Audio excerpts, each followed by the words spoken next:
नमस्कार भाई सभी को, कैसे हैं आप सब लोग। आशा करती हूँ कि सब एकदम बढ़िया होंगे। देखिए गाइज, आज से मैं आपको स्टार्ट करवा रही हूँ जो आपका ग्रुप डी का एग्ज़ाम हुआ था 2025 में। नवंबर 2025 से 10 फरवरी 2026 तक आपका पेपर चला था। टोटल 101 शिफ्ट में हुआ था। उनका सॉल्यूशन अपन करेंगे। देखिए, शुरू के 10-15 शिफ्ट अपन करते हैं। भाई 101 तो बहुत मतलब ज़्यादा हो जाएगा, तो एक बार अपन देखते हैं कि 10-15 शिफ्ट अपन कर लेते हैं, ठीक है। उसके बाद में अपन को लगा कि भाई ये सेम क्वेश्चन वही रिपीट हो रहे हैं, कुछ नया नहीं है। तो फिर उसके बाद में मैं आगे की जो शिफ्ट है उनमें कुछ मेरे को नए क्वेश्चन मिले, तो वो मैं आपको एक जगह करवा दूंगी, ठीक है। और यदि ऐसा लगा कि नहीं भाई, मतलब हर शिफ्ट में आपका अलग क्वेश्चन पूछे जा रहे हैं, कुछ अलग पूछा जा रहा है, कुछ अच्छे लेवल के क्वेश्चन पूछे जा रहे हैं, तो मैं आपको 101 शिफ्ट जो पूरी है वो भी करवा दूंगी, ठीक है। तो देखते हैं, 10-15 शिफ्ट पहले करते हैं। और देखिए, इसके साथ में ही मैंने एनटीपीसी ग्रेजुएट लेवल का जो करवा रही हूँ उसकी मैंने 47 शिफ्ट में से 33 से 34 शिफ्ट करवा दी है। जो आपकी 10-12 शिफ्ट बची हैं बहुत जल्द मैं आपको करवा दूंगी, ठीक है। और ALP CBT 2 के भी मैं पेपर सोल्व करवा रही हूँ, जिसमें 5 में से मैंने 3 शिफ्ट करवा दी। 2 शिफ्ट आपकी बची हैं जो मैं आपको बहुत जल्द करवा दूँगी, ठीक है भाई। तो ऐसे मैं मतलब हर एग्ज़ाम के जो भी आपके अभी लेटेस्ट एग्ज़ाम हुआ है उनके पेपर सोल्व करवा रही हूँ। तो भी जिनको भी देखना है वो मेरे चैनल वंदना यादव मैथ्स पे जाके देखें, ठीक है। सबकी प्लेलिस्ट बनी हुई है अलग अलग, तो आपको जिस एग्ज़ाम का भी देखना है, जैसे ALP CBT 1 का मैंने बनाया है 2024 में आपको हुआ था, टेक्नीशियन के मैंने पेपर सोल्व करवाए हैं, तो वो आप मेरे चैनल पे जाके देख सकते हैं। और इन सब की PDF मैं मेरे टेलीग्राम चैनल पे डालती हूँ, तो टेलीग्राम चैनल को भी ज्वाइन कर लीजिए, वहाँ पे आपको सारी PDF विद सॉल्यूशन मिल जाएगी, ठीक है भाई। तो स्टार्ट करते हैं। देखिए, आपका पेपर ग्रुप डी का 27 नवंबर से शुरू हुआ था, तो 27 नवंबर के आज करेंगे अपन फर्स्ट शिफ्ट, ठीक है। 27 नवंबर की फर्स्ट शिफ्ट अपन करते हैं, और फर्स्ट शिफ्ट का फर्स्ट क्वेश्चन देखिए, ठीक है भाई। पूरे वीडियो को एंड तक देखना है आपको। देखिए क्या है, निम्नलिखित का मान ज्ञात कीजिए, आपको इसको सिंप्लीफाई करना है, ठीक है। तो देखिए भाई, क्या करेंगे, सबसे पहले इनको सिंपल फॉर्म में लिख लेंगे। भाई इसको क्या लिख सकती हूँ, 4×3=12,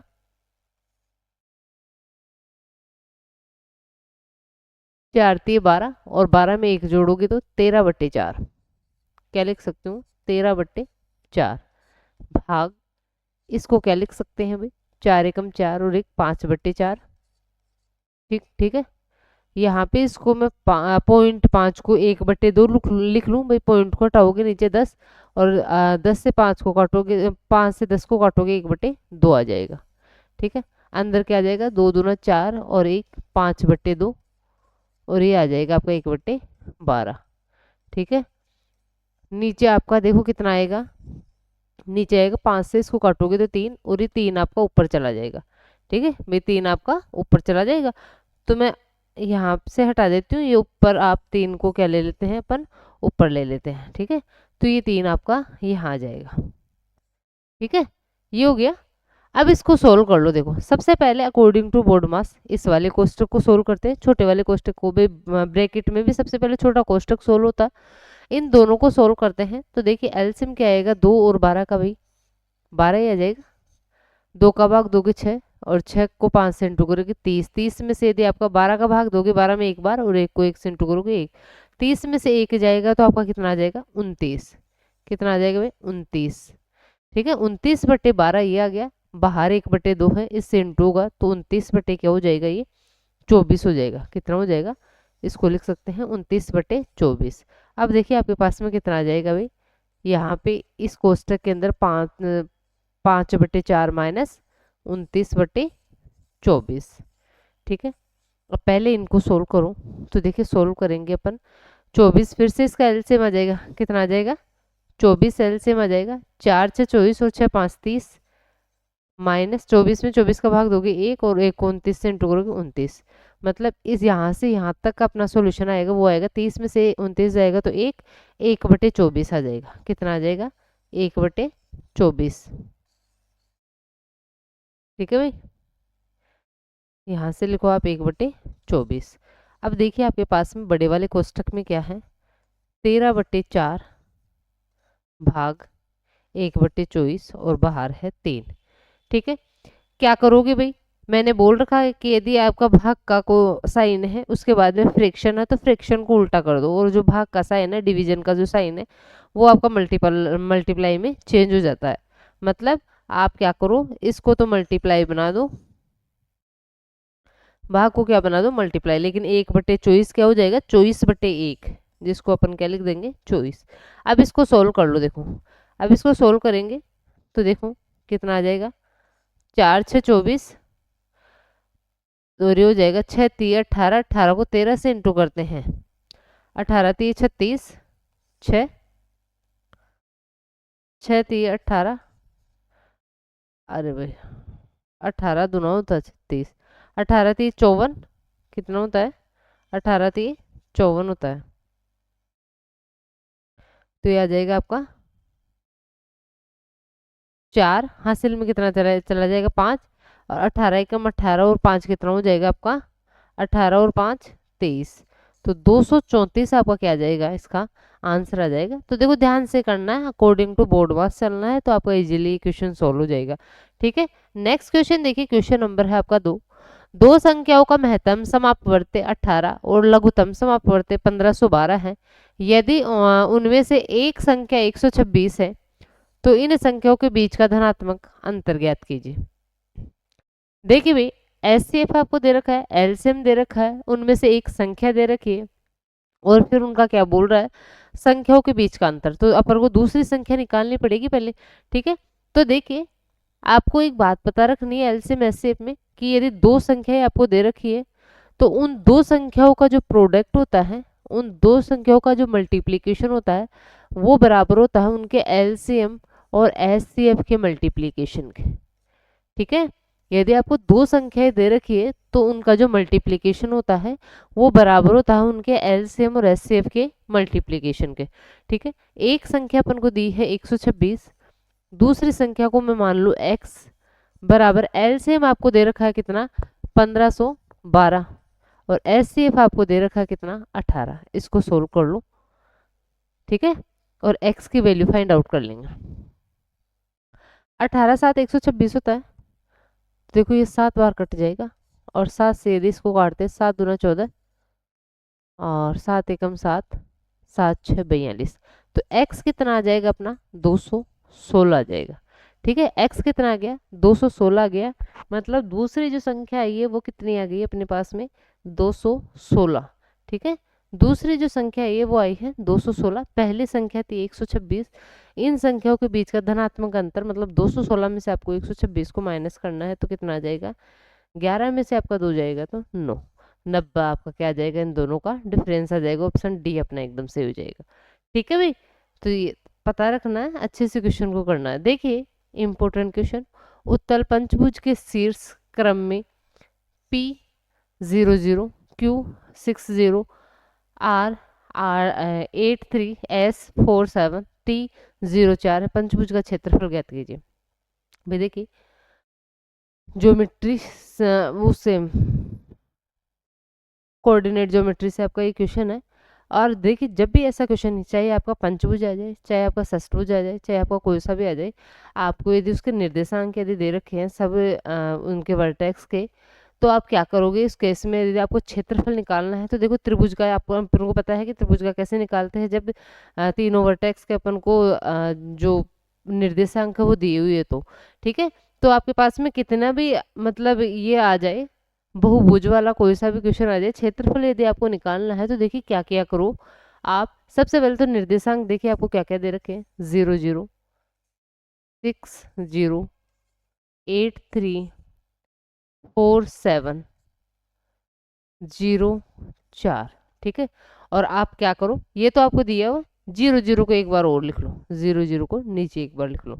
अब देखिए इसमें क्या ट्रिक, भाई अपन जो क्षेत्रफल निकालते हैं त्रिभुज का, वो 1/2 इंटू करते हैं। ठीक है, x1 इंटू y1, ठीक है, ऐसे करके, तो वही यहाँ पे करना है। कैसे, देखो आपको करना है, इसको इससे इंटू करो और इसको इससे इंटू करो। ठीक है, इधर वाली संख्या में से इधर वाली संख्या को माइनस करते जाओ। ठीक है, आपको क्या करना है, इधर आप इसको इंटू करो और आप मतलब इसमें से इसको इंटू करोगे, उसको माइनस करोगे। फिर आप देखो इसको इंटू करना और इसको इंटू करना, इसमें से इसको माइनस करना, फिर इसको इंटू करो और इसको इंटू करो, इसमें से इसको माइनस करना। ऐसे आप करते जाओ लास्ट तक, ठीक है, ऐसे। तो देखिए सबसे पहले ये जीरो और ये भी zero, zero minus zero zero हो जाएगा। उसके बाद में देखिए 6×3 = 18, 18 में से ये 8 इंटू जीरो कितना हो जाएगा, जीरो, तो माइनस जीरो करना है तो 18 रहने देती हूँ।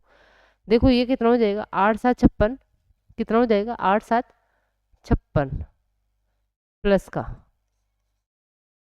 और माइनस 4×3 = 12, ठीक है। अब देखो 4×4 = 16 प्लस का 16, प्लस का 16 और ये जीरो, फिर ये भी जीरो और ये भी जीरो, मतलब ये वाली संख्या आपकी आ जाएगी, ठीक है। इसको सॉल्व करेंगे अपन तो देखिए क्या हो जाएगा अपना, भाई यहाँ पे तो देखो 4 बच जाएगा, ये 60, 60 और 18 आपका 78, 78 में यदि आप 1/2 से इंटू करते हैं तो आपका जो आंसर आएगा वो कितना आएगा, 39 वर्ग इकाई आपका क्या आ जाएगा, इसका क्षेत्रफल आ जाएगा, कितना आ जाएगा, 39 वर्ग इकाई। तो जब भी ऐसा आपके पास में आता है कोऑर्डिनेट ज्योमेट्री का क्वेश्चन और आपको वर्टेक्स के निर्देशांक आपको दे रखे हैं, तो उस केस में आपको क्या करना है भाई, बस आपको ये ध्यान रखना है कि इन दोनों को इंटू करोगे ना, उसमें से इन दोनों को इंटू करोगे, उसको माइनस करना है, ठीक है। ऐसे दो दो के जोड़े लो और दोनों में से इसको इससे इंटू करो, इसको इससे इंटू करो और इस वाले में से इसको माइनस करना है, ठीक है। नेक्स्ट क्वेश्चन, क्वेश्चन नंबर है आपका 4। सांख्यिकी की अंतिम परीक्षा में 100 में से 21 विद्यार्थियों के अंक इस प्रकार है। भाई 21 विद्यार्थियों के अंक आपको ये सब दे रखे हैं, इन आंकड़ों का बहुलक ज्ञात कीजिए। बहुलक का मतलब होता है जो संख्या सबसे ज्यादा बार आई है, ठीक है। तो कौन सा संख्या आपके पास में सबसे ज्यादा बार आई है, ऑप्शन देखो और ऑप्शन से पता करो। भाई ऑप्शन में आपको 87 दे रखा है, तो 87 को भाई इन चार संख्याओं को चेक करो आप, जो दूसरी और संख्या है उनको चेक मत करो, ठीक है।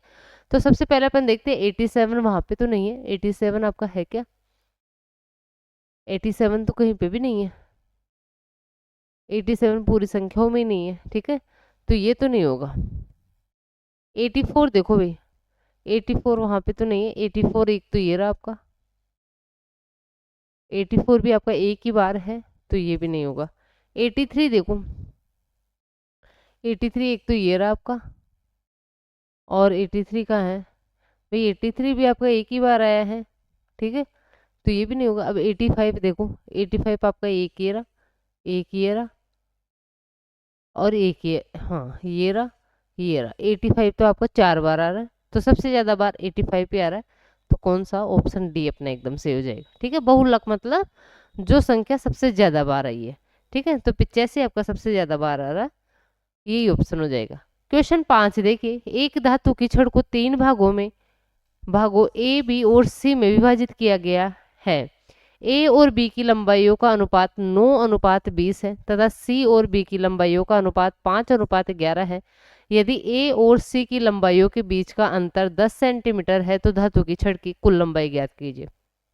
भाई देखिए आपको बोला है ए, भाई एक धातु की छड़ 3 भागों में डिवाइड किया जा रहा है ए बी सी में, आपको बोला है ए और बी की जो लंबाइयों का अनुपात है वो अपन को दे रखा है 9:20, ठीक है। और आगे इसने सी और बी की लंबाइयों का अनुपात दे रखा है 5:11। सी अनुपात बी 5:11 है, तो बी अनुपात सी कितना हो जाएगा, 11:5, तो बी अनुपात सी आपका हो जाएगा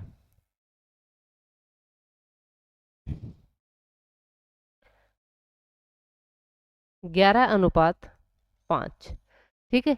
यहाँ से अपन एबीसी की वैल्यू फाइंड आउट कर लेंगे, मतलब ए अनुपात बी अनुपात सी फाइंड आउट कर लेंगे। कैसे करेंगे भाई, सीधा सीधा पता है, एक के नीचे क्या आएगा, इन दोनों को इंटू करो, 11×9=99 अनुपात इन दोनों को इंटू करेंगे तो ये कितना आ जाएगा, 220 अनुपात 20:5:100। तो ये क्या आ गया अपने पास में, ए अनुपात बी अनुपात सी आ गया कितना, 99/220/100। इसने बोला क्या है, यदि ए और सी की लंबाइयों के बीच का अंतर 10 सेंटीमीटर है, ए और सी के बीच का अंतर दे रखा है 10 सेंटीमीटर। यहाँ पे अनुपातों में देखो अंतर कितने का है, 99 और 100 का अंतर 1, तो 10 वैल्यू है आपकी एक की। आपको पूछा है तो धातु की छड़ की कुल लंबाई ज्ञात कीजिए। भाई कुल लंबाई मतलब इन तीनों को जोड़ लो, ठीक है। तो इन तीनों को जोड़ेंगे अपन तो देखिए कितना हो जाएगा 199 और 220 आपका कितना हो जाएगा आपका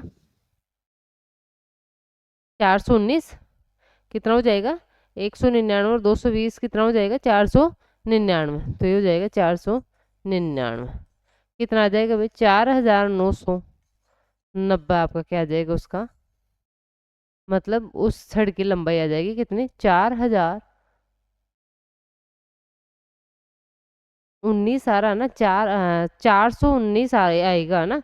ठीक है, यहाँ पे अपन लिखने में गलती कर रहे हैं,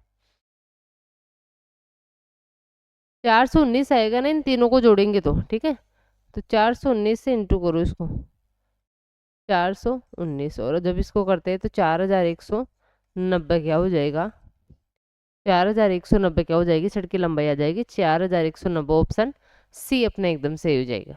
ठीक है भाई, नेक्स्ट क्वेश्चन देखो, क्वेश्चन नंबर है आपका 6। यदि किसी संख्या के 20% को 90 में जोड़ा जाता है तो परिणाम में वही संख्या प्राप्त होती है, उसी संख्या का 80% कितना होगा। भाई देखो कोई संख्या है, उस संख्या के 20%, उस संख्या के 20% में, भाई मैंने संख्या मान ली 100% है। ठीक है, संख्या क्या मान ली मैंने 100 है, 100 के 20% में, 20% मतलब ये आप 100 मत मानो, आप तो ऐसे मान लो कि संख्या को मानेंगे क्या 100% मानते हैं। तो इस संख्या के 20% में यदि आप 90 ऐड कर देते हैं, 20% में 90 ऐड कर दोगे तो परिणाम में वही संख्या प्राप्त हो जाती है। परिणाम में वही संख्या मतलब 100%।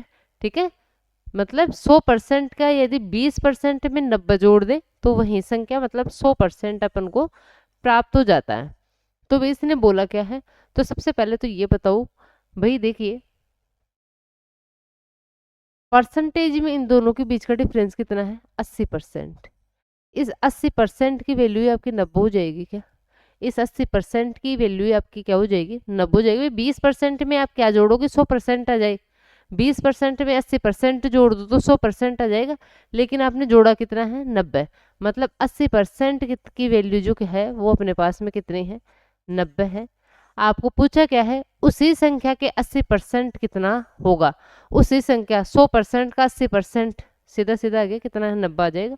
ठीक है भाई, उसी संख्या 100% का 80%, 80% ही होगा और इसकी वैल्यू अपने पास में कितने आ गई 90 आ गई। तो ये हो जाएगा इसका आंसर ऑप्शन डी। ठीक है, बिल्कुल इजी क्वेश्चन है। नेक्स्ट क्वेश्चन देखो, क्वेश्चन नंबर है आपका 7। एक वॉशिंग मशीन की कीमत एक टीवी की कीमत से 40% कम है। यदि वॉशिंग मशीन की कीमत 52% बढ़ जाती है और टीवी की कीमत 76% कम हो जाती है तो 5 वॉशिंग मशीन और 2 टीवी कुल कीमत में कितना प्रतिशत परिवर्तन होगा। देखिए भाई इसने बोला है एक है आपके पास में वॉशिंग मशीन और एक है टीवी, तो इसने बोला वॉशिंग मशीन की कीमत टीवी की कीमत से 40% कम है। 40% की फ्रैक्शन होती है 2/5, मतलब टीवी की कीमत यदि आपके पास में 5 है तो वॉशिंग मशीन की जो कीमत होगी वो इससे 2 कम मतलब 3 हो जाएगी। तो ये तो क्या हो जाएगी आपके पास में टीवी और वॉशिंग मशीन की कीमत का रेशो हो जाएगा। इसने आगे क्या बोला है, यदि वॉशिंग मशीन की कीमत 52% बढ़ जाती है, वॉशिंग मशीन की जो कीमत है वो 52% बढ़ रही है, जबकि टीवी की जो कीमत है वो 76% कम हो जाती है, 76% कम हो जाती है। तो 5 वॉशिंग मशीन, भाई एक वॉशिंग मशीन की कीमत इतनी है तो 5 वॉशिंग मशीन की कीमत ये हो जाएगी। ठीक है, और 2 टीवी, एक टीवी की कीमत ये तो 2 टीवी की कीमत ये हो जाएगी। अनुपातों में ले लो इसको भी। तो अब इससे देखो अपना नया रेशियो अपने पास में क्या आ जाएगा, यहाँ पे देखो आपका भाई 5 से 5 कैंसिल हो जाएगा और 2:3 आ जाएगा। ये कम हो रही है तो भाई माइनस लगाना पड़ेगा आपको। ठीक है, यहाँ पे कम हो रही है यहाँ पे बढ़ रही है तो यहाँ पे माइनस लगाओ। आपको पूछा क्या है कितना प्रतिशत परिवर्तन होगा, तो इसको देखिए वेटेड एवरेज से कर लो सीधा सीधा आप। ठीक है, कितना आएगा 76 को यदि 2 से इंटू करते हैं तो कितना आ जाएगा 152, 6 दूना 12, 152%। ठीक है, और 52 को यदि 3 से इंटू करते हैं तो ये आएगा आपके पास में प्लस का आएगा, ये कितना 3 दूना 6 और 5 से 15, 156%। तो जितने भी अपने पास में कमी या वृद्धि आ रही है उसको क्या करना है सब में डिवाइड करना है, के कटेगा सब में बटेगा, ठीक है। तो 156 में से 152 गया तो कितना आ जाएगा आपका 4%, और 4% को आपको डिवाइड करना है 2 और 3 5 में। 2 भाई यहाँ पे अनुपात आपका 2:5 हो गया, वो 2:3 हो गया, तो 5 में डिवाइड करना। 4/5 कितना हो जाएगा भाई 0.8%। 0.8% प्लस का आ रहा है, इसका मतलब वृद्धि होगी कितने की 0.8% की वृद्धि होगी। ऑप्शन ए अपना एकदम से हो जाएगा, ठीक है भाई। तो सबसे बेस्ट मेथड है ऐसे क्वेश्चन के लिए weighted average. Next question, question number आपका 8 क्या है। एक वस्तु रुपए 8,900 में खरीदी गई, इसका मूल्य 40% अधिक अंकित किया गया, इसके बाद इसे अंकित मूल्य पर 5% की छूट पर बेचा गया, इस सौदे पर लाभ प्रतिशत कितना है। भाई यदि आप लगातार मेरी क्लासे देख रहे हैं तो आपको पता है ऐसे क्वेश्चन के लिए सीधा सीधा मैंने आपको रटवा रखा है कि क्रय मूल्य और अंकित मूल्य का जो अनुपात होता है ये बराबर होता है 100 माइनस छूट परसेंट बटे में 100 प्लस प्रॉफिट परसेंट लिखवा रखा है। तो देखिए यहीं से इस क्वेश्चन को करेंगे कि एक वस्तु इतने में खरीदी गई, इसका मूल्य 40% अधिक अंकित किया गया, ठीक है। अब देखिए यदि आपको यहाँ पे अंकित मूल्य और क्रय मूल्य का अनुपात दिया हुआ है, ठीक है, तो इस रियल वैल्यू की यहाँ पे अपन को जरूरत नहीं पड़ेगी। इसने बोला है इसका मूल्य 40% अधिक अंकित किया गया है, मतलब क्रय मूल्य से 40% अधिक अंकित किया गया है। 40% होता है 2/5, मतलब यदि क्रय मूल्य आपका 5 है तो अंकित मूल्य से 2 ज्यादा 7 हो जाएगा। तो क्रय मूल्य 5 है तो अंकित मूल्य कितना 7।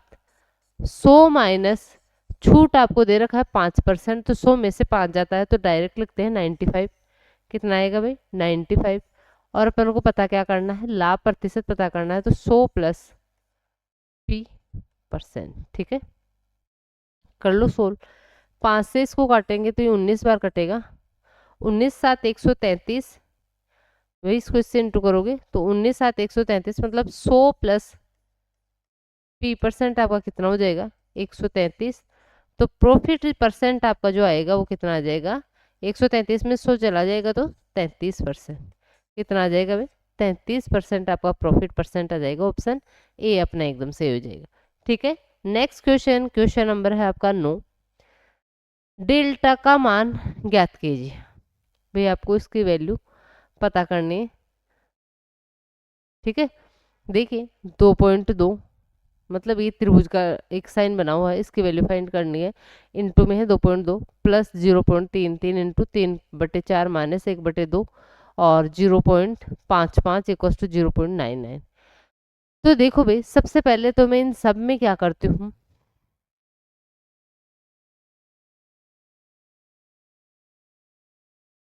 भाई 11 से काटो सबको, ये पॉइंट 2 बार, ये पॉइंट 11 बार, ठीक है। और इसमें देखो ये कितने बार पॉइंट अरे भाई 0.03 आएगा यहाँ पे। 11 से ही तो काट रहे हैं ना पर, ठीक है, 11 से काट रहे हैं तो देखिए ये आएगा 0.03 और यहाँ पे 11 से काटोगे 0.5। इसको सोल्व कर लो, इधर कितना आ जाएगा 0.09 आ जाएगा, ठीक है। सोल्व करोगे इसको तो देखिए 4 से तो आपका कटेगा नहीं है ना। देखिए इसको मैं x कर लेती हूँ एक बार, x 0.2 इंटू एक्स ये बराबर, इसको इधर ले जाती हूँ। देखो ये तो आपका 0.9 है, ये कितना हो जाएगा आपका, देखिए इसको 5 से काटते हैं तो 0.01 और 5 4 20, ठीक है, 5 4 20।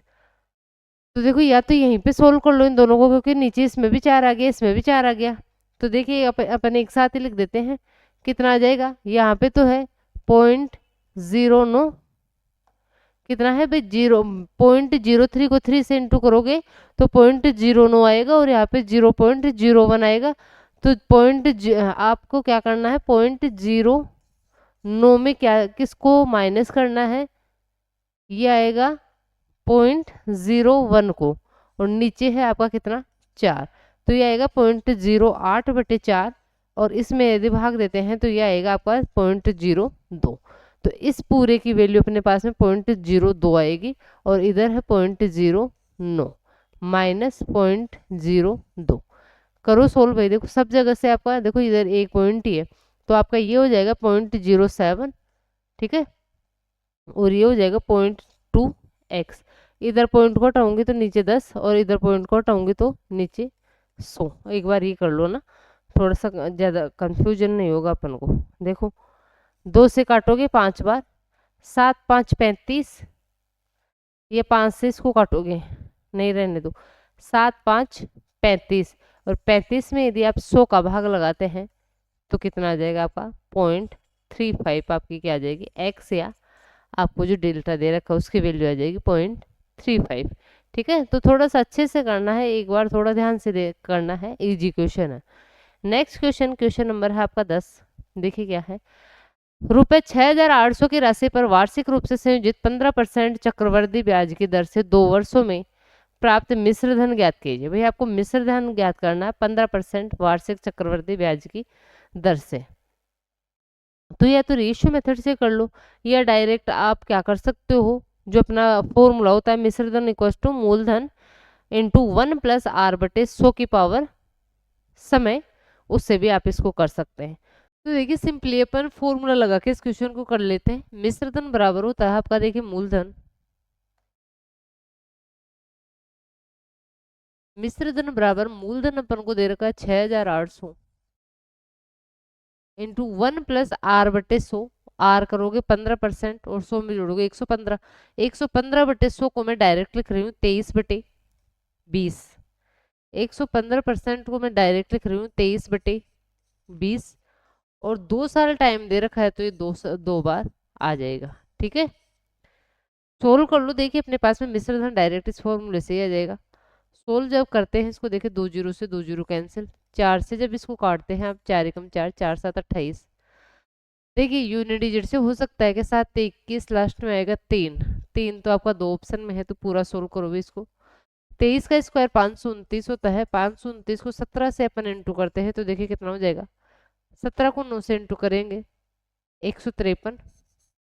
15 हासिल में जाएगा, 17 दूना 34 और 15 आपका 49, 9 आ जाएगा, 4 आपका हासिल, 17 5 85 और 4 कितना हो जाएगा आपका 89।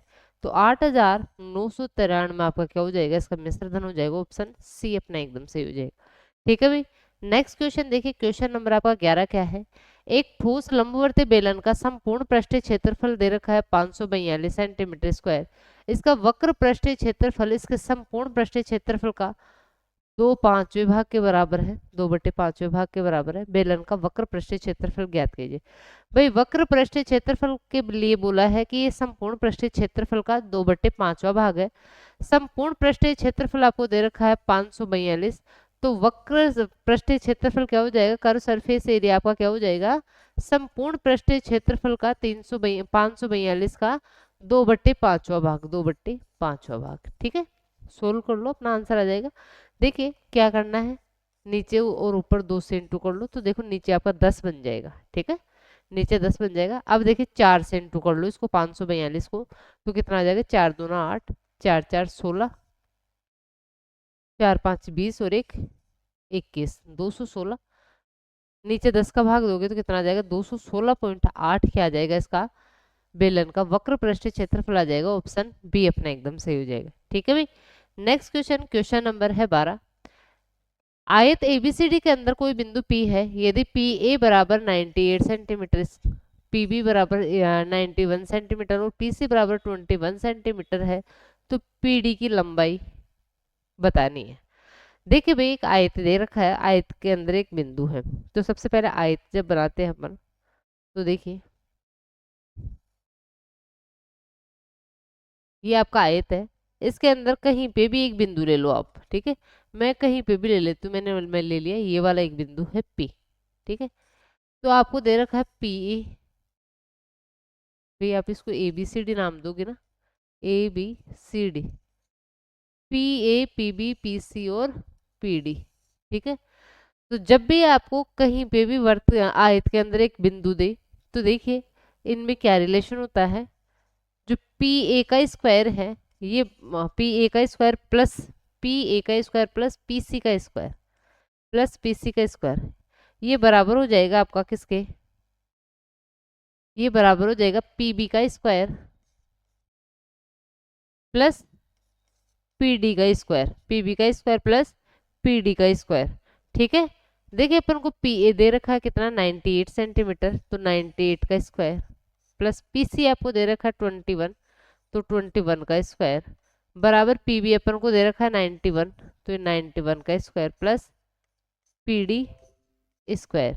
ठीक है, सोल्व करेंगे, देखिए 98 का स्क्वायर कितना हो जाएगा भाई, मैंने 100 के आसपास वाली संख्या होगा, मैंने वर्ग संख्या आपको सारी करवा रखी है कि कौन सी संख्या का वर्ग कैसे करते हैं, दो संख्याओं का वर्ग कैसे करते हैं, और 100 तक तो मैंने ट्रिक बता रखी है। ठीक है, 125 30 तक को मैंने ट्रिक बता रखी है, तो उसी ट्रिक से करेंगे। 98 का स्क्वायर कैसे करेंगे भाई, 100 से 98 कितना कम है, 2 कम है, 2 का स्क्वायर 4, 04 लिखेंगे।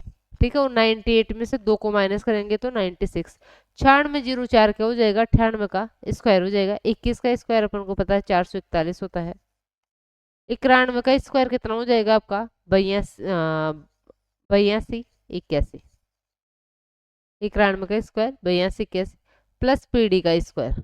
ठीक है, प्लस पीडी का स्क्वायर, इन दोनों को जोड़ के ये दोनों इसमें से माइनस कर दो तो पीडी का स्क्वायर अपने पास में आ जाएगा। तो देखिए पीडी का स्क्वायर कितना आ जाएगा भाई, इन दोनों को यदि अपन जोड़ते हैं तो देखो ये क्या हो जाएगा, 4 और 1 5।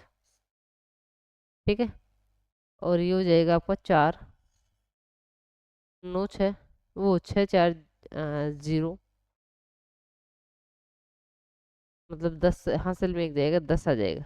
10,045 आपका क्या आ जाएगा, इन दोनों का योग आ जाएगा। इसमें से आप 8,281 को माइनस जब करते हो तो देखिए पीडी का स्क्वायर अपने पास में क्या आ जाएगा, पीडी का स्क्वायर अपने पास में आएगा, 5 में से 1 जाएगा 4, 4 में से आपका 8 रह जाता, 14 में से 8 जाएगा तो 6, यहाँ पे आपका बच गया कितना 9, 9 में से आपका 2 जाएगा तो 7, और यहाँ पे 9 में से 8 जाएगा तो 1, 1764 आ जाएगा। अब देखो भी दोनों तरफ वर्ग मूल लेते हो आप, तो 1764 आपका स्क्वायर होता है किसका, 42 का, तो पीडी अपना आ जाएगा 42। ये सब चीजें मैंने आपको सिखा रखी है। ठीक है, कि स्क्वायर रूट कैसे निकालते हैं, तो 42 इसका आंसर आ जाएगा, ऑप्शन बी अपना एकदम सही हो जाएगा। ठीक है, नेक्स्ट क्वेश्चन देखिए, क्वेश्चन नंबर है आपका 13। समान एमआरपी वाली एक जैसी वस्तु पर 6 खरीदे 4 मुफ्त पाए जैसी स्कीम पर परसेंटेज की छूट प्राप्त होती है। भाई आपको बताना है कि आप 6 वस्तुएं खरीद रहे हो और 4 आपको मुफ्त में मिल रही है, तो परसेंटेज में आपको कितनी छूट मिल रही है। तो जब भी आपका फ्री आर्टिकल का ऐसा क्वेश्चन आता है, आपको क्या करना है, परसेंटेज में छूट निकालने के लिए आप ऊपर तो लिखो कि आपको कितनी वस्तुएं फ्री में मिल रही, फ्री में आपको 4 वस्तुएं मिल रही है तो 4 ऊपर लिखो, और नीचे आपको लिखना है टोटल वस्तुएं जो आप ला रहे हो, मतलब फ्री की भी और जिनके पैसे दे रहे हो वो भी। तो 6 और 4 10 वस्तुएं आप टोटल लेके आ रहे हो, तो नीचे आ जाएगा 10, और परसेंटेज में पता करेंगे अपन, छूट परसेंट करेंगे तो 100 से मल्टीप्लाई कर दो। ठीक है, सोल्व कर लो, देखो इसको, 0 से 0 कैंसिल और कितना आ जाएगा, 40% अपना आंसर आ जाएगा, ऑप्शन डी अपना एकदम सही हो जाएगा। ठीक है भाई, नेक्स्ट क्वेश्चन देखिए, क्वेश्चन नंबर आपका है 14। निम्नलिखित में से कौन सा अनुपात 3:2 के तुल्य है, मतलब 3:2 कौन सा है आपका, भाई यहाँ पे 53 आपकी एक अभाज्य संख्या है, अभाज्य संख्या है तो ये कटेगा नहीं, ये होगा नहीं आपका। ऐसे 37 भी एक अभाज्य संख्या है तो ये भी क्या है, कटेगी नहीं, तो अपने ये की यही रहेगी। अब 54 में देखिए आपका ये आपका देखो किससे जाएगा,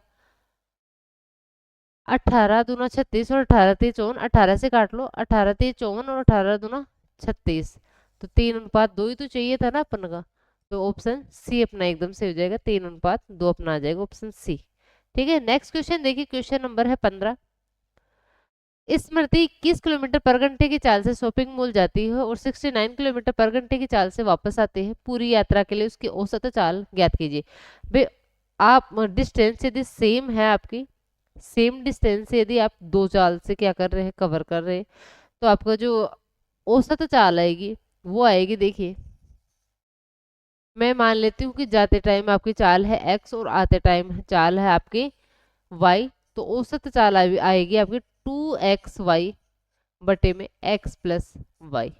यहाँ पे अपन को x और y की वैल्यू दे रखी है, x आपके जाते टाइम चाल है कितनी 21, तो 2 × 21 आते टाइम चाल आपको दे रखी है 69, तो ये 69 बटे में हो जाएगा 21 प्लस 69। ठीक है, इजी क्वेश्चन है, कर लो। देखो इसको, 2 इंटू, अच्छा नहीं पे जोड़ लेते हैं, 21 और 69 को यदि आप जोड़ते हैं तो ये आ जाएगा 90। ये कितना आएगा आपका, 90 आ जाएगा, तो यहीं पे लिख लो इसको, ये हो गया 90। अब इसको काटते हैं, 3 से काटो भाई, 3 से ये 30 बार, 3 से ये 7 बार, ऐसे 3 से ये 10 बार, 3 से ये 23 बार। ठीक है, अब सोल्व कर लो इसको।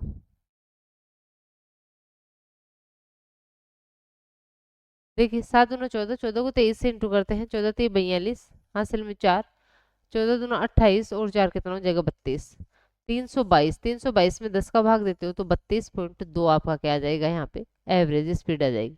कौन सा ऑप्शन सही हो जाएगा, ये ऑप्शन डी अपना एकदम सही हो जाएगा। तो आपको ये फॉर्मूला याद होना चाहिए। नेक्स्ट क्वेश्चन देखिए, क्वेश्चन नंबर है आपका 16। 325 मीटर लंबी एक रेलगाड़ी 5 किलोमीटर पर घंटे की चाल से समान दिशा में चल रहे एक व्यक्ति को 45 सेकंड में पार कर जाती है। इस रेलगाड़ी को विपरीत दिशा में 20 किलोमीटर पर घंटे की चाल से चल रही 440 मीटर लंबी एक अन्य रेलगाड़ी पूरी तरह से पार करने में कितना समय लगेगा। भाई देखिए, आपको पता रखना है कि जब भी कोई रेलगाड़ी आपके किसी खंबे को, किसी पोल को या फिर किसी व्यक्ति को पार कर रही है तो उस केस में वो अपने आप की लंबाई को ही पार करती है। ठीक है, आपको जो खंबा है या जो व्यक्ति है उसकी जो मोटाई है उसको नेग्लिजिबल मानना है, जीरो मानना है।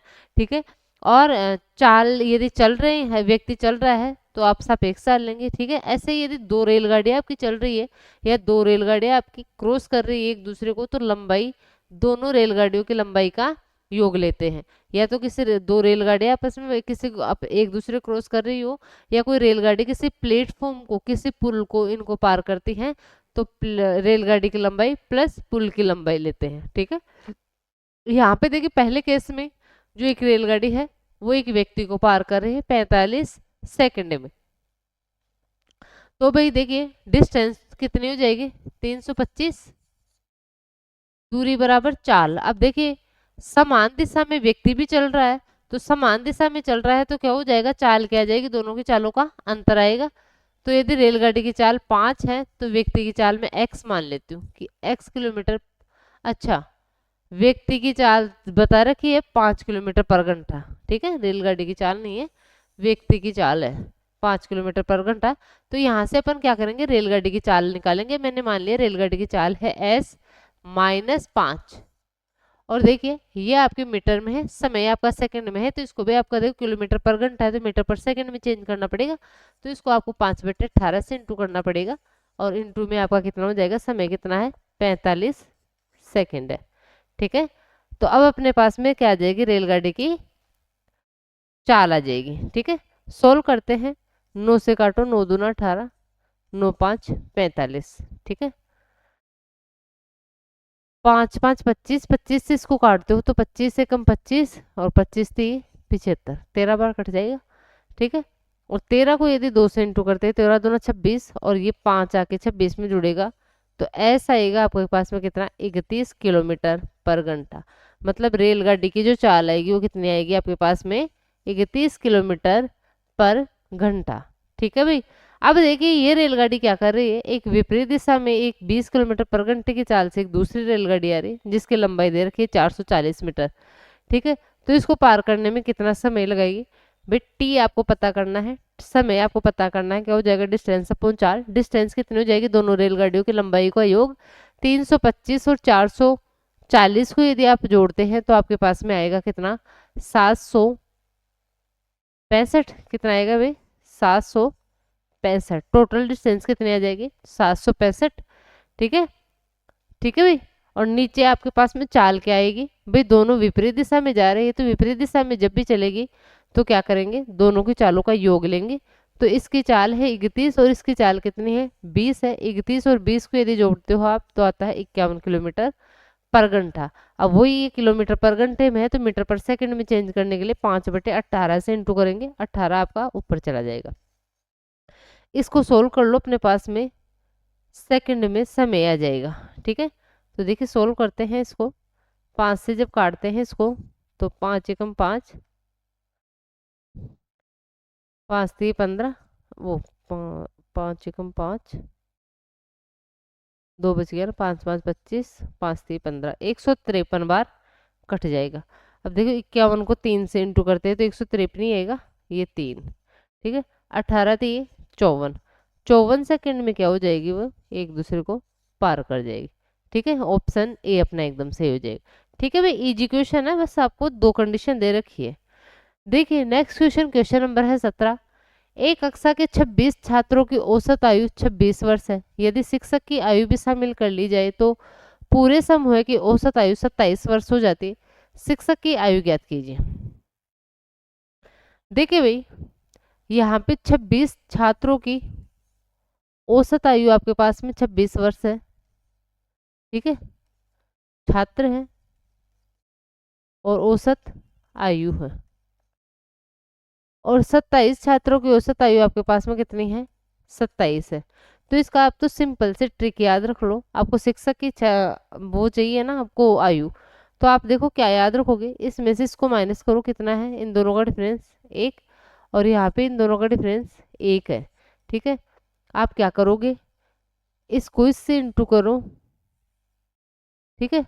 सॉरी, मैं क्या कर रही हूँ, 1 मिनट।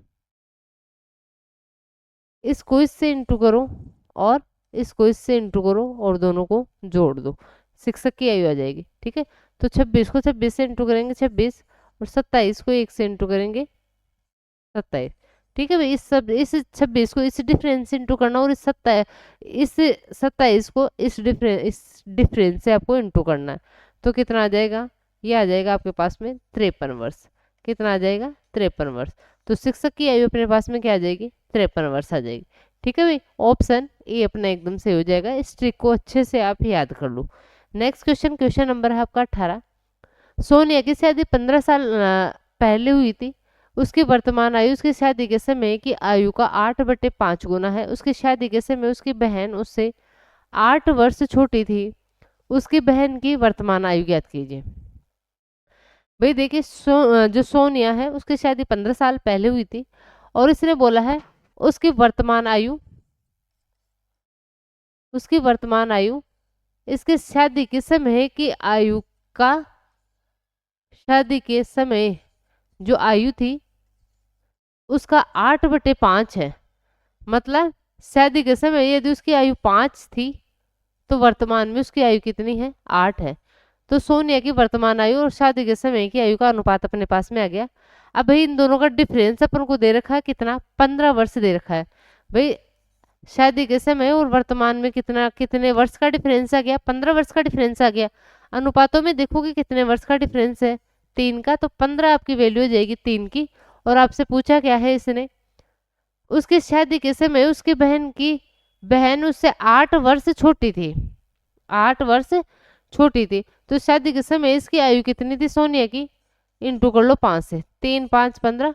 मतलब शादी के समय जो सोनिया है वो 25 वर्ष की थी। तो शादी के समय इसकी जो बहन है वो कितने वर्ष की रही होगी, इससे 8 वर्ष छोटी। तो 25 में से यदि 8 जाता है तो आपका 17 वर्ष। मतलब सोनिया की बहन उसकी शादी के समय 17 वर्ष की थी। पूछा क्या है, उसकी बहन की वर्तमान आयु। तो 17 में आप 15 को जोड़ दो, उसकी बहन की वर्तमान आयु आ जाएगी, कितने आ जाएगी, 17 और 15 को जोड़ोगे तो 32 वर्ष। तो सोनिया की बहन की वर्तमान आयु कितनी आ जाएगी, 32 वर्ष आ जाएगी। ऑप्शन बी अपना एकदम से हो जाएगा। बिल्कुल इजी क्वेश्चन है। क्वेश्चन नंबर 19 देखिए, 3 पाइप ए बी और सी खाली टैंक को क्रमशः 40 मिनट, 20 मिनट और 30 मिनट में पूरा भर सकते हैं। जब टैंक खाली होता है तो तीनों पाइप खोल दिए जाते हैं। ए बी और सी क्रमशः रासायनिक विलयन PQR डिस्चार्ज करते हैं। 9 मिनट के बाद टैंक में द्रव में विलयन Q का अनुपात कितना है। भाई क्या बोला है इसने, 3 पाइप ए बी और सी खाली टैंक को क्रमशः 40, 20 और 30 मिनट में पूरा भर सकते हैं। जब टैंक खाली होता है तो तीनों पाइप खोल दिए जाते हैं। ए बी और सी क्रमशः रासायनिक विलयन PQ और R डिस्चार्ज करते हैं। 9 मिनट के बाद टैंक में के द्रव में विलयन Q का अनुपात कितना होगा। तो देखिए भाई 3 पाइप है, पाइप ए, पाइप बी और पाइप सी।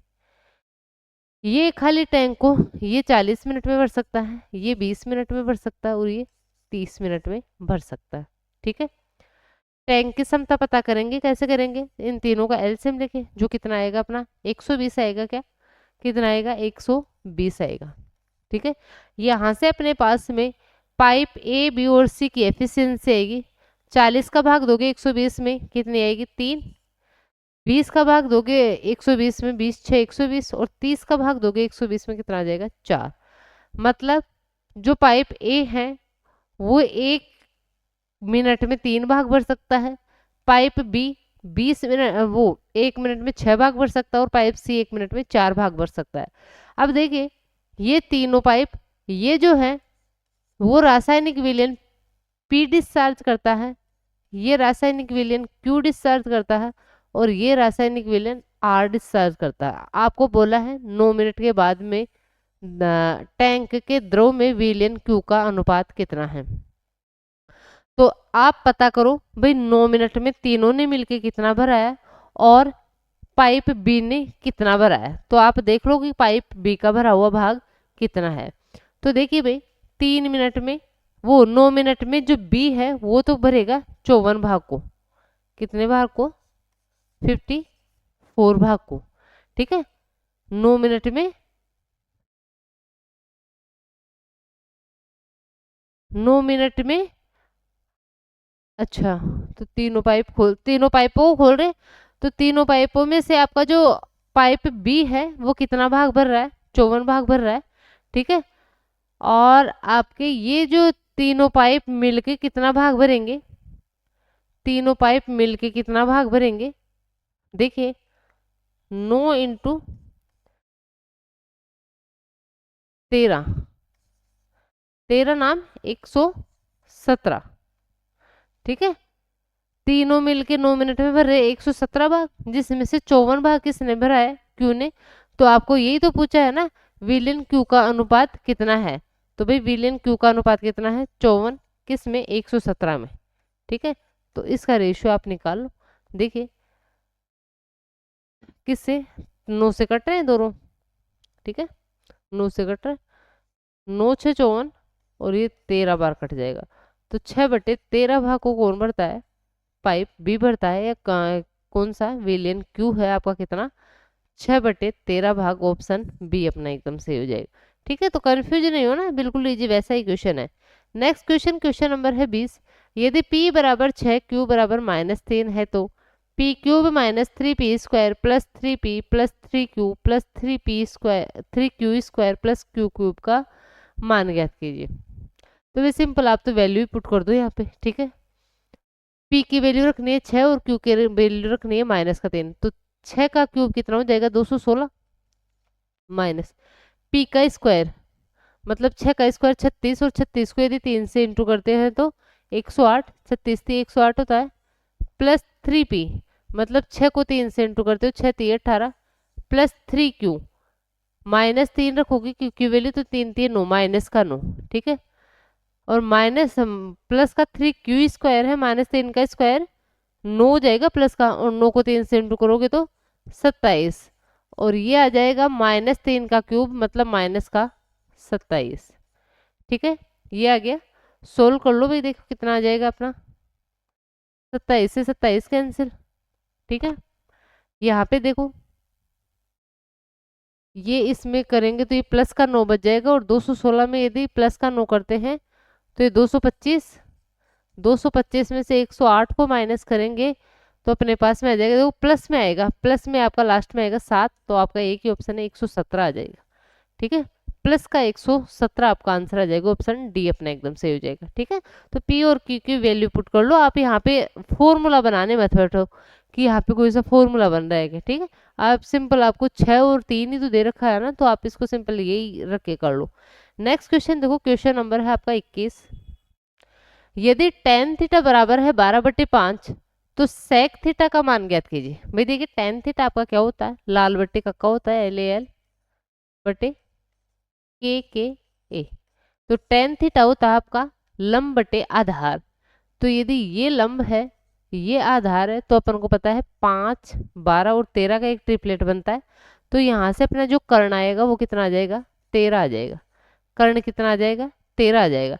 सेक थीटा क्या होता है आपका, कोस थीटा का जस्ट उल्टा। कोस थीटा होता है आधार बटे कर्ण, तो सेक थीटा हो जाएगा कर्ण बटे आधार। कितना हो जाएगा, कर्ण बटे आधार। कर्ण आया है अपना 13 और आधार कितना है, 5 है, तो 13/5 इसका आंसर आ जाएगा। कितना हो जाएगा भाई, 13/5। ऑप्शन डी अपना एकदम सही हो जाएगा। ठीक है, बिल्कुल इजी क्वेश्चन है। क्वेश्चन नंबर 22, 1/20 10/40 का कितना प्रतिशत है। तो भाई इनका रेशियो बना लो पहले तो ना, 1/20 अनुपात 10/40। तो देखिए रेशियो बनाएंगे तो ये आ जाएगा आपका 1:5। तो इसने बोला है क्या कि ये इसका कितना प्रतिशत है, तो 1/5 का कितना परसेंट है ये आपको फाइंड आउट करना है। 20 का भाग 5 का भाग दोगे 100 में तो 20 बार जाएगा, तो कितना परसेंट है भाई, 20% है। ठीक है, तो अनुपातों में चेंज कर लोगे तो थोड़ा सा कंफ्यूजन नहीं होगा अपन को, 20% आपका आंसर आ जाएगा, ऑप्शन बी। ठीक है, नेक्स्ट क्वेश्चन देखो, क्वेश्चन नंबर है आपका 23, एक बर्तन का 2/5 भाग नीले द्रव से भरा है, शेष बर्तन का 1/3 भाग काले द्रव से भरा है, शेष बर्तन का 5/6 भाग पीले द्रव से भरा है, और तथा शेष 4.2 लीटर सफेद द्रव है। बर्तन की कुल धारिता ज्ञात कीजिए। भाई आप देखो यहाँ पे आपको 2/5, यहाँ पे आपको 1/3 और यहाँ पे आपको 5/6 दे रखा है। ठीक है, आपको क्या क्या दे रखा है, 2/5, 1/3 और 5/6। तो जब भी ऐसा क्वेश्चन आए आप क्या मान लो कि माना कि उस बर्तन की जो कुल धारिता है वो क्या है आपकी, टोटल धारिता, कुल धारिता मैं मान लेती हूँ। उस बर्तन की जो कुल धारिता है, माना उस बर्तन की कुल धारिता LCM ऑफ 5, 3 और 6 है। ठीक है, 5, 3 और 6 है, तो क्या हो जाएगी भाई, इन तीनों का LCM आपका कितना आ जाएगा, 30। तो मैं मान लेती हूँ उस बर्तन की टोटल धारिता आपकी कितनी है, 30 है।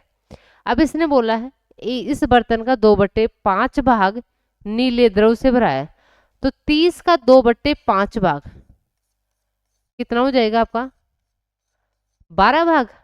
12 भाग भरा हुआ आपका नीले द्रव से। नीला द्रव कितना है, 12 भाग। ठीक है, 30 में से 12 भाग नीले द्रव से। इसने बोला शेष बर्तन का 1/3। भाई 30 में से 12 नीला है तो शेष कितना बच गया, 18। 18 का 1/3, 18 का 1/3 कितना हो जाएगा, 3 6 18। तो 6 भाग भरा हुआ है किसका, काले द्रव का। काले द्रव का कितना, 6 भाग।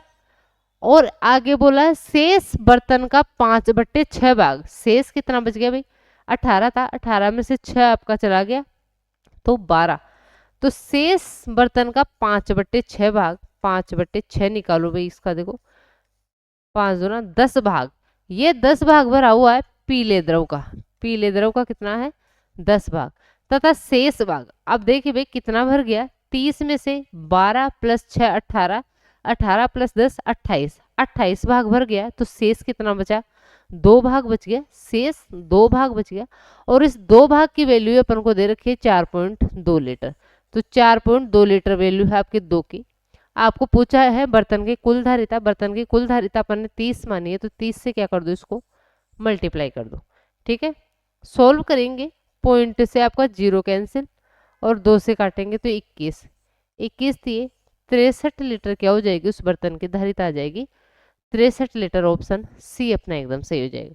ठीक है भाई, इंपॉर्टेंट क्वेश्चन है। जब भी ये आता है ना शेष का इतना, शेष का इतना भाग, उस टाइम पे आप टोटल क्या मान लिया करो, उन सबका एलसीएम ले लिया करो। जो आपके डिनोमिनेटर में जो संख्या है उनका एलसीएम ले लो।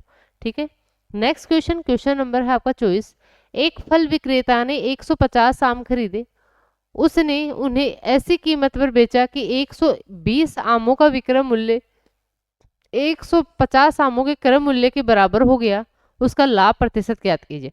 भाई इसने क्या बोला है, 120 आम का जो विक्रय मूल्य है एसपी है वो बराबर है 150 आमों के सीपी के। तो यहाँ से सिंपली सीपी और एसपी का अपने पास में रेशियो आ जाएगा। देखो कितना आएगा, 0 से 0 कैंसिल, 3 से 4 बार, 3 से 5 बार। तो एसपी और सीपी का जो रेशियो आया है अपने पास में वो कितना आया है, 5/4। मतलब कोई भी वस्तु आप 4 में खरीद रहे हो, 5 में बेच रहे हो, तो लाभ कितने का हुआ भाई? 1 का। परसेंटेज में चेंज करना है तो नीचे क्या हो जाएगा? प्रॉफिट परसेंट कैसे निकालते हैं? लाभ बटे सीपी। सीपी कितना है? 4 इंटू 100%, कितना आ जाएगा आपका? 25% क्या हो जाएगा उसका? प्रॉफिट आ जाएगा। ठीक है, कितना आ जाएगा? 25% आ जाएगा। ऑप्शन ए अपना एकदम सही हो जाएगा। ठीक है भाई, नेक्स्ट क्वेश्चन देखो, क्वेश्चन नंबर 25 लास्ट क्वेश्चन है इस शिफ्ट का। क्या है? ए और बी मिलकर किसी काम को 6 दिनों में कर सकते हैं, बी अकेले उसे 12 दिनों में कर सकता है। ए अकेले उसे कार्य का 2 गुना करने में कितना समय लेगा? देखिए भाई, ए और बी दोनों मिलकर किसी काम को 6 दिन में करते हैं, बी अकेले इसे 12 दिन में करता है। टोटल वर्क निकालेंगे, दोनों का एलसीएम 12। ए और बी की एफिशिएंसी कितनी आ जाएगी? 2। बी की एफिशिएंसी आ जाएगी 1। तो यहाँ से देखिए बी एक काम कर रहा है एक दिन में और दोनों मिलके एक दिन में 2 काम कर रहे हैं, तो भाई ए भी एक दिन में एक ही काम कर रहा है, तो ए की एफिशिएंसी कितनी आ रही है? 1 ही आ रही है। इसने बोला है ए अकेले कार्य का 2 गुना, भाई टोटल कार्य 12 है, इसका 2 गुना, मतलब 24 काम को करने में ए को कितना टाइम लग जाएगा? तो भाई ए एक दिन में कर रहा है एक काम, तो 24 काम करने में उसको 24 दिन लगेंगे। कितने दिन? 24 दिन। तो 2 गुने काम को करने में ए को 24 दिन का समय लगेगा। ऑप्शन सी अपना एकदम सही हो जाएगा। ठीक है भाई, और इसके साथ में ही 27 नवंबर की मैंने शिफ्ट आपको पूरी कंप्लीट करवा दी है। इजी इजी क्वेश्चन है, जो भी मेरे को लगा कि इंपॉर्टेंट क्वेश्चन है उनको मैं अच्छे से समझाऊंगी, और जो ऐसे लगा कि इनको तो हर कोई कर लेगा, उनमें थोड़ा सा टाइम कम देंगे। और देखते हैं 10-12 अपने शिफ्ट करते हैं, 15 तक शिफ्ट करते हैं। उसके बाद में यदि ये सेम ही पैटर्न चलता रहा तो फिर आगे की शिफ्ट के कुछ इंपॉर्टेंट जो भी क्वेश्चन बनते हैं 50-100 जितने भी, वो मैं आपको एक साथ करवा दूंगी। ठीक है, और आपकी राय भी आप एक बार कमेंट बॉक्स में ज़रूर बताना कि कैसे क्या करना चाहिए, क्योंकि 101 शिफ्ट तो बहुत ज़्यादा हो जाएगी, और फिर यही पैटर्न आपका चल रहा है तो उसमें फालतू में टाइम वेस्ट करने में कोई वो नहीं है। ठीक है, तो आप एक बार अपनी राय ज़रूर बताइए कमेंट बॉक्स में क्या करना चाहिए, और मैं करवाती हूँ 10-15 शिफ्ट। तो आपको वीडियो कैसा लगा कमेंट बॉक्स में ज़रूर बताएं, और वीडियो अच्छा लगा हो तो वीडियो को लाइक करें, चैनल को सब्सक्राइब करें और ज़्यादा से ज़्यादा शेयर करें। ठीक है भाई, थैंक यू।